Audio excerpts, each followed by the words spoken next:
This is a 2008 Honda CRV EXL with 145,000 miles on it. The rotors and brake pads were replaced in November 2018.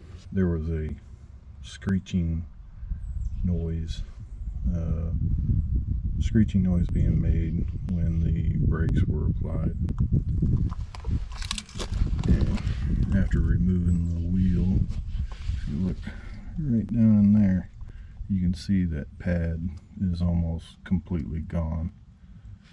So I'm pretty sure that is the culprit of the screeching sound. So I'm going to go ahead and disassemble this and actually look at the brake pad. Prior to taking the caliper off, what I'm going to do is put a C-clamp on it so I can push the piston back in, so that when the new brake pads go on, there is room for the new brake pads to fit. The bolts on the caliper are 12 millimeter. These bolts were pretty tight or seized up. I'm not sure if when the rotors were replaced and the brake pads were replaced that they put thread lock or Permatex on them, or Loctite. I'll loosen this top one, remove the bottom one, and see if I can swing the caliper out and remove the brake pads. You can loosen the caliper bolts, one up here and one down there, with a 12 millimeter socket with an extension or a wrench, depending on how difficult it is to remove. But so you can loosen them, but in order to actually remove the bolts, you will need a 17 millimeter wrench to put on this inside portion of the bolt, and then you can screw out the actual bolt. So you will need a 12 millimeter and a 17 millimeter. Instead of just leaving the top bolt in, I'm removing both bolts so I can just pull the caliper straight out. It doesn't really want to budge with the top bolt in, so I'll remove both and pull the caliper off.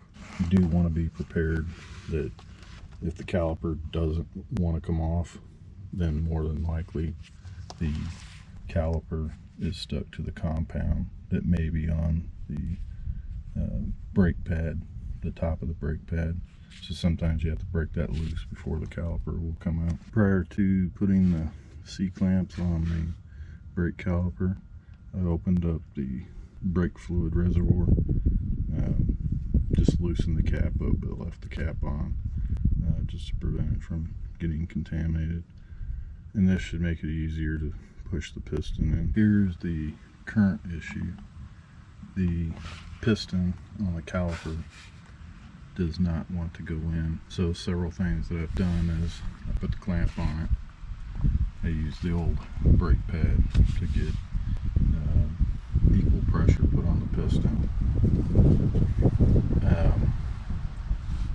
And then I've tried to squeeze it. It doesn't want to budge. I also have the brake fluid reservoir uncapped, and then also I have released the bleeder screw, and I've got a bleeder bottle that I'm using. So I put that on the end of the bleeder screw and then use a 10 millimeter wrench to release the pressure, and almost no brake fluids coming out. So this piston could possibly be seized.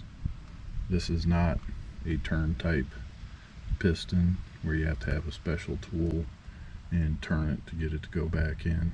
It's a hollow core piston with no notches or grooves in it, and so far it's not budging. This is the inside brake pad, the one that goes inside the caliper piston, and this is a brand new one.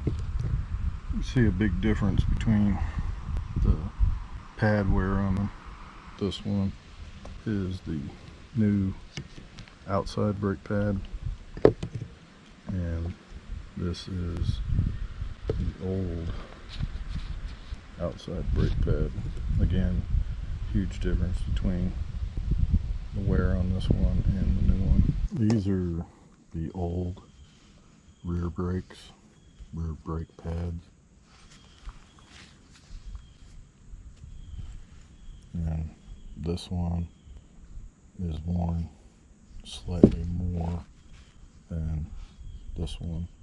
And this is the inside brake pad, and this is the outside brake pad. For a complete set of brake pads, this was $32 for the rear brake pads. What started as only needing to be a rear brake pad replacement job has now turned into brake pads being replaced on the rear and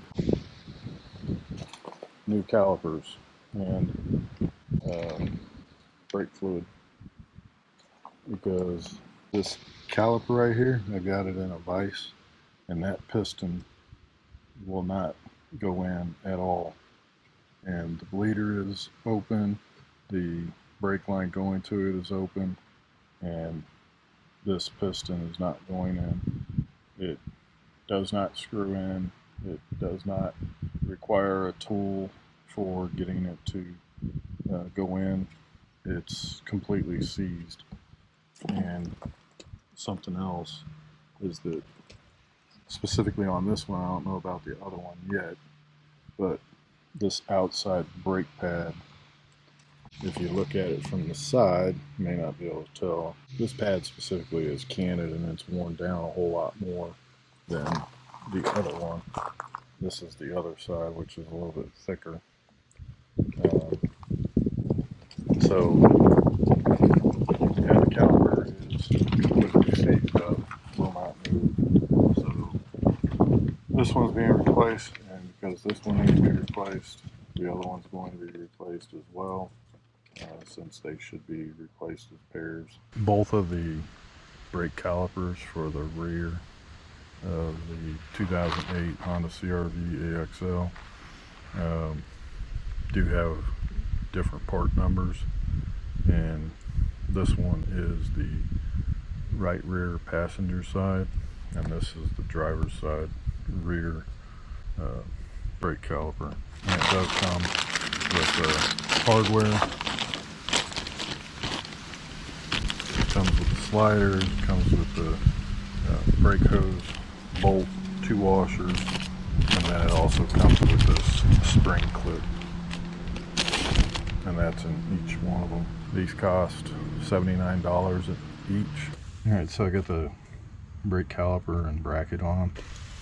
This is the new brake line bolt and the 2 washers that came with it.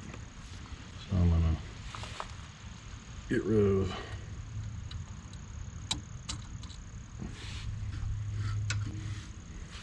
this bolt, and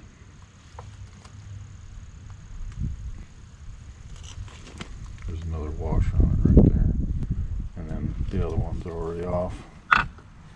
So the washers are both the same, inside and outside. Make sure I wipe this down really good.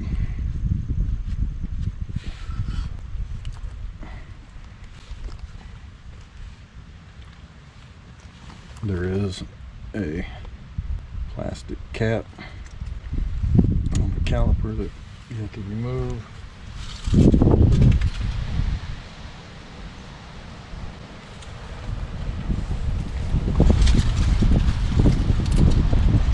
So the bolt with a washer, bolt, washer, brake line, and then another washer. And now that is going on the brake caliper.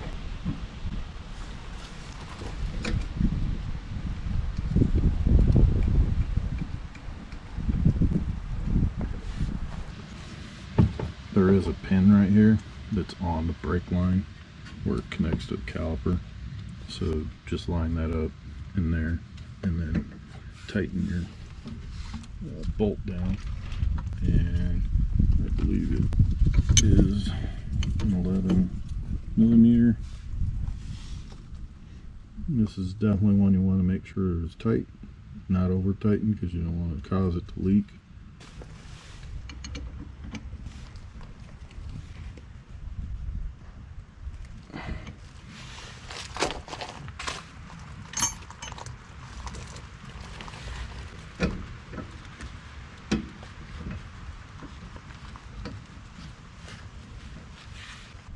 Once I get both of the calipers done on the back, I will have to bleed the entire system. You definitely don't want to lose the little dust boot, because this thing will get water in it and corrode. Well, water and dirt, corrode very quickly. Now I am going to put the new brake pads on and then move over to the other side of the car. On some cars you have to remove the bolts to get the entire caliper out in order to replace the pads, and then on some cars you can just remove the bottom bolt, leave the top bolt but loosen it, and then the caliper will flip up so you can replace the pads. In this case, the brake line isn't long enough to allow it to flip up, so the whole caliper has to be taken off to put the new brake pads on.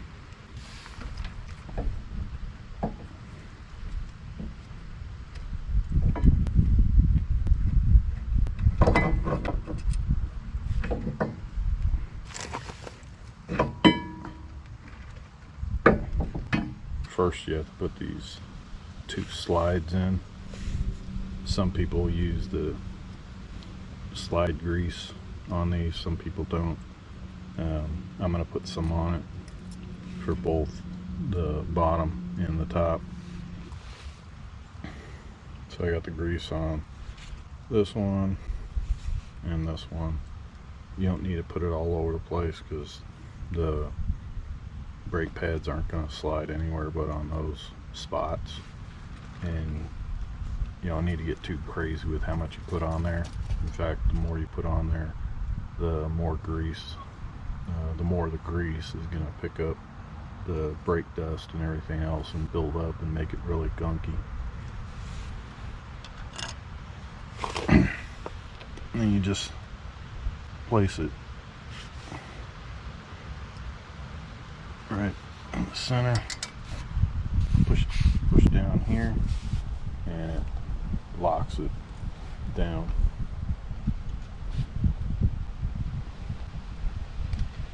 And then do the same thing for the top.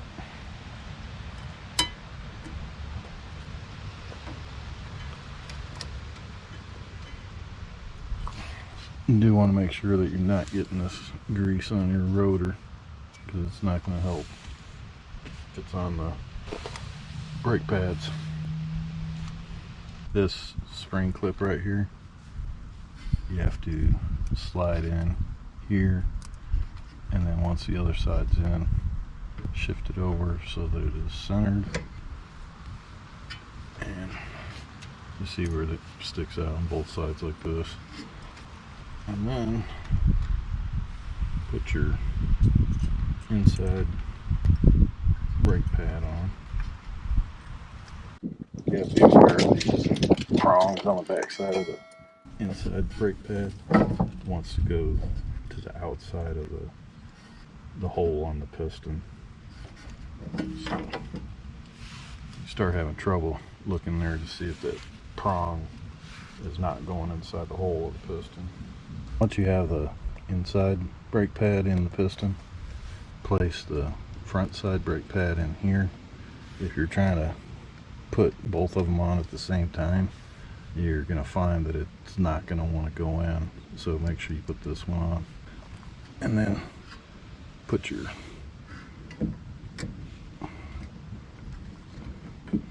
caliper in place. Once you get the tabs on the brake pads lined up and pushed in, that spring clip is going to cause it to not want to go in completely. So just be aware of that. And at this point you can put the bolts in it. I'm going to put Loctite on these bolts.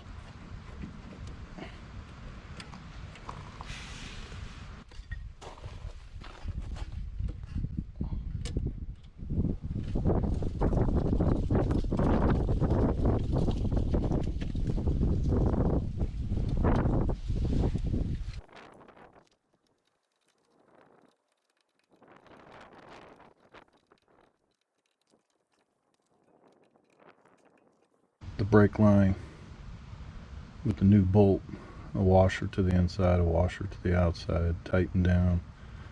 The bleeder screws tighten down. Top bolt, bottom bolt are tightened down. Spring clips in there.